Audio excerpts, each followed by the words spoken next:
Hello class, this is Mr. Filer. Welcome to Lab 6.1. We're about to start a unit on chemical reactions, and today we're going to demonstrate a reaction called an exothermic reaction.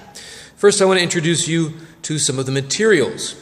I'm going to start out with the things that will be reacting in our reaction today. Here we have H2O. We're going to be using 60 milliliters of H2O, and you may know that H2O is the chemical formula for water.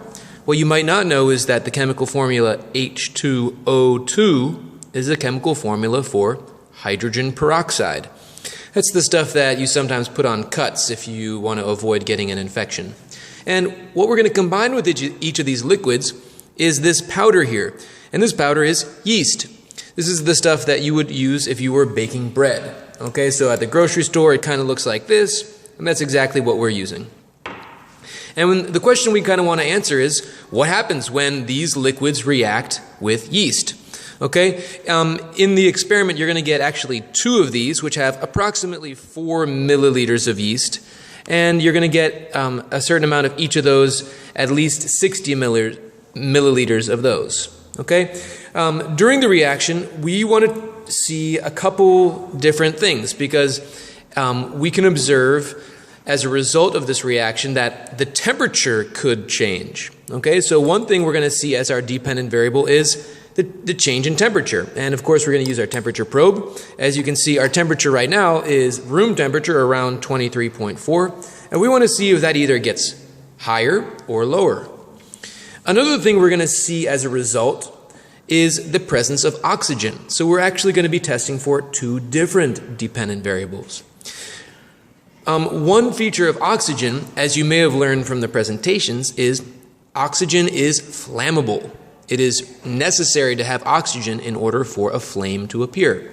So in order to test for oxygen, we're actually going to light this wood splint, that's what I'm holding here, and I'm going to light the end of it.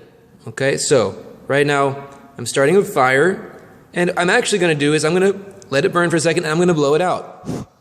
Okay, at this time, you can see that it's glowing orange. Now, once I mix the yeast with the liquid, I will actually hold those orange embers right over the mixture.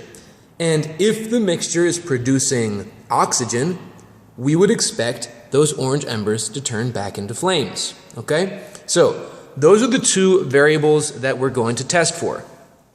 Now, in terms of our procedures, the way we'll do it is we'll get our 4 milliliters of yeast, we'll put it in, we will then get 60 milliliters of our liquid. Now this liquid is H2O2, which I'm not going to do, but I would pour it in until it's 60 milliliters full. I would then put in my thermometer, and I would start my timer. And just as we did on many of our other labs, as soon as you put in, you hit start, and every 30 seconds we're going to record the time.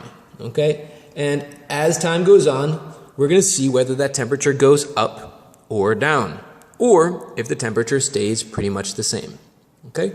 And actually we're going to record it more frequently. We'll probably record it every 10 seconds so that we can see the change in temperature more rapidly.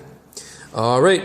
Can't wait to get this experiment started, and I'll see you soon. Bye.